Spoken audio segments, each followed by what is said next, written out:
کو तर्क कर देना चाहिए या उनको सानवी हैसियत दे देनी चाहिए। मैं आपको बहुत एक छोटे से और बड़े मगरिब में बदनाम मुल्क शुमाली कोरिया की मिसाल दे सकता हूं।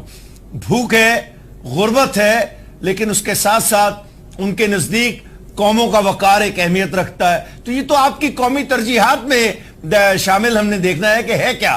पाकिस्तान इतना गया गुजरा मुल्क नहीं है कि आप अंदरूनी मसाइल की तरफ तवज्जो देने की वजह से खारजा पॉलिसी की से मुतालिक आला सलामती के मुफादात को, जैसे कश्मीर, सियाचिन, सिरक्रीक है, उसको मैं यहीं पे आपको रोक के काउंटर क्वेश्चन करूंगा। पीरजादा साहब आपसे ही सवाल करूंगा। आपने बड़ी अच्छी बात की, दिल को भी लगती है, कौमी वकार की। यहां कौमी वकार गंदे पानी पीते हैं, यहां 1000 से ज्यादा बच्चा रोज मर जाता है।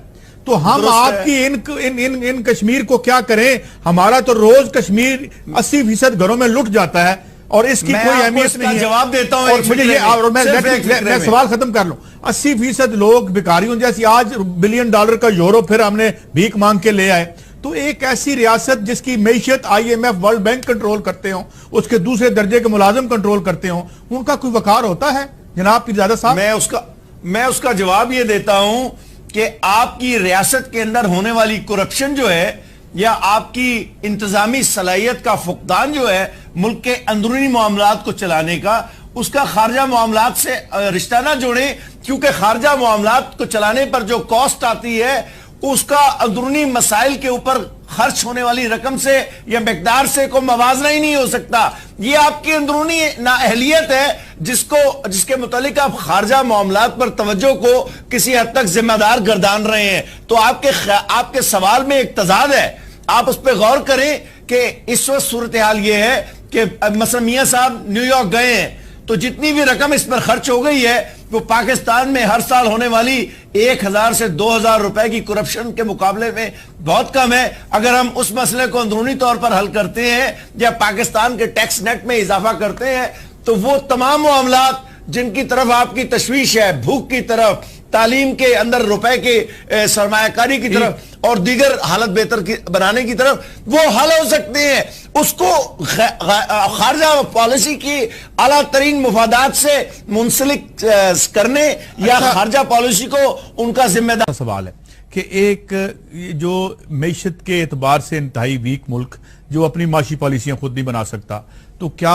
अक़वाम मुत्तहिदा से वो कश्मीर ले आएगा हमारे लिए? जरा इस पे जरा कमेंट कर दें। अगर आप देखते हैं कि 2013 में जब इन्होंने नवाज शरीफ साहब ने आखिरी जो तकरीर की है, उसमें उन्होंने जाके ये कहा था कि जी ये जो ड्रोन हमले हैं, हमारी जो इक़्तिदार आला है उस पर बराह रास्त हमला है। तो क्या उसके बाद ड्रोन हमले रुक गए हैं? तो असल में बात तो यही है कि जब तक हम मुआशी तौर पर आज़ाद नहीं होंगे, हम तो गए हैं अपने $300 मिलियन की वो किस्त लेने के लिए कि जी वो खुदा के वास्ते दे दें, कहीं वो ये ना हो कि हमें मिले ही ना। हम उनको यकीन दिलाने गए हैं कि हम आपकी जो ख्वाहिशात के मुताबिक कोशिश कर रहे हैं कि तमाम काम करें, लेकिन उनको यकीन नहीं आ रहा। अगर आप गार्डियन का वो रिपोर्ट देख लें तो उसमें वो ये अल्फाज लिखे हुए हैं कि सुजन राइस ने कहा कि Susan Rice want the Pakistan political and military leaders, Pakistan political and military leaders.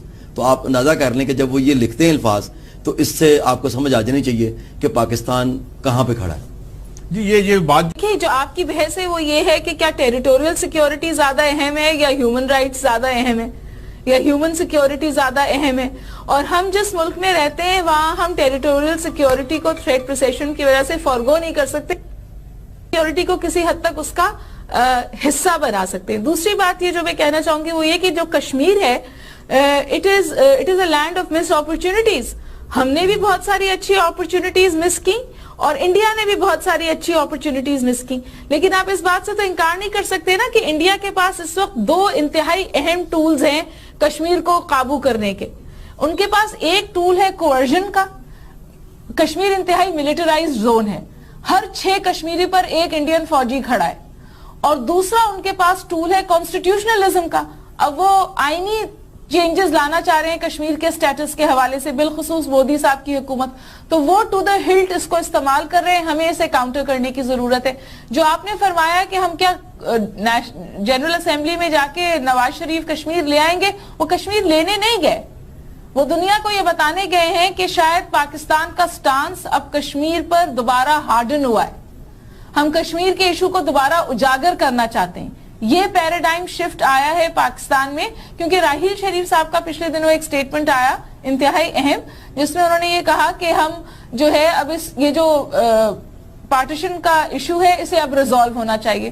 تو ظاہر ہے کہ اس نے ریپلز کریٹ کی، سینٹ وائبز ایوری ویئر کہ کیا کہا جا رہا ہے. تو میرا خیال ہے نواز شریف صاحب یہی سٹیٹ کرنے گئے. دوسرا ایک اور چیز جو میرے خیال میں اہم ہے وہ یہ کہ بیچ میں قیاس آرائی ہو رہی تھی کہ کیا سائیڈ لائنز پر کوئی ملاقات نہیں تھا.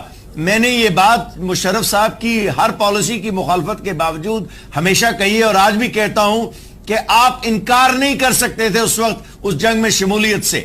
سیدھی سی بات ہے. ایک بات.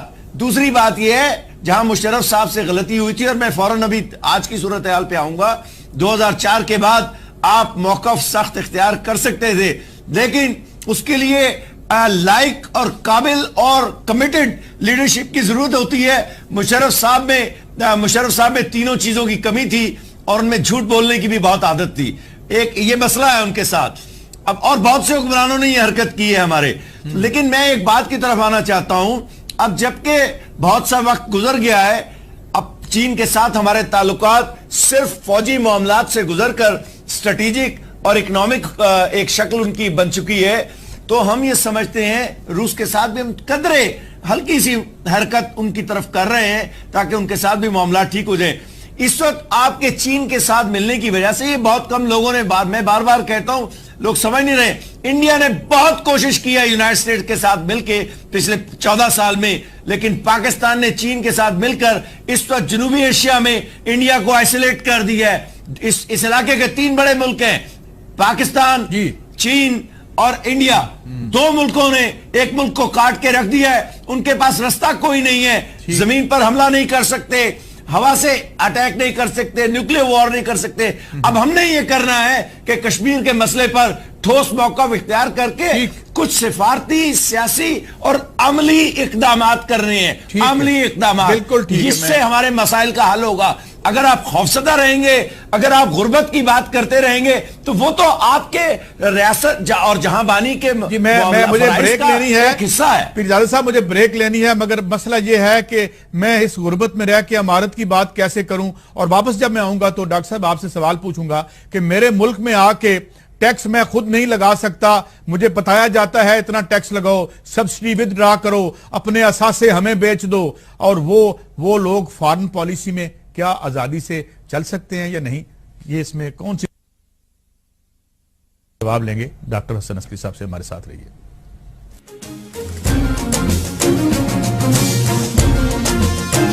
میرے خیال میں اہم ہے وہ یہ کہ بیچ میں قیاس آرائی ہو رہی تھی کہ کیا سائیڈ لائنز پر کوئی ملاقات ہو جائے گی انڈین کاؤنٹر پارٹ سے.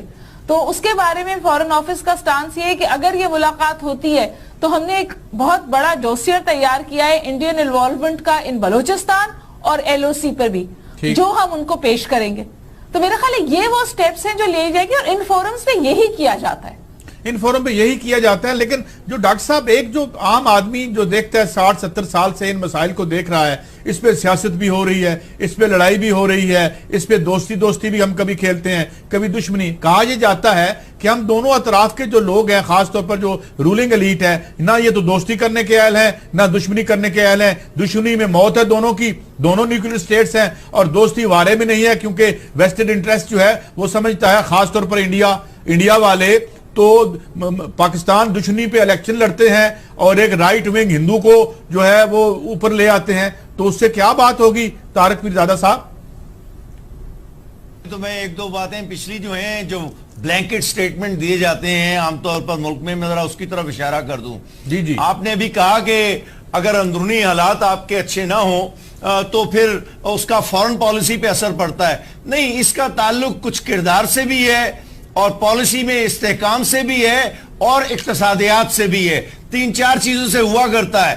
مثلا آپ کے نزدیک اگر آپ ترکی کی مثال لیں تو اس وقت وہاں ایک کرڈش انسرجنسی ہے. 20% آبادی جو ہے ترکی کی وہ بغاوت میں ملوث ہے اس وقت، اور وہ اس کے اندر ہے. تو اس کے باوجود ترکی اپنے بڑے مفادات کو قربان کرنے کے لیے تیار نہیں، نہ سائپرس پہ، نہ کسی اور مسئلے پہ، نہ عراق میں، نہ شام میں. بڑی قومیں یہ کرتی ہیں کہ اپنے مفادات کو جو خارجہ پالیسی کے ہیں ان کو قربان نہیں کرتی، لیکن اندرونی حالات آہستہ آہستہ ٹھیک کرتی چلی جاتی ہیں جیسے ترکیہ نے کیا.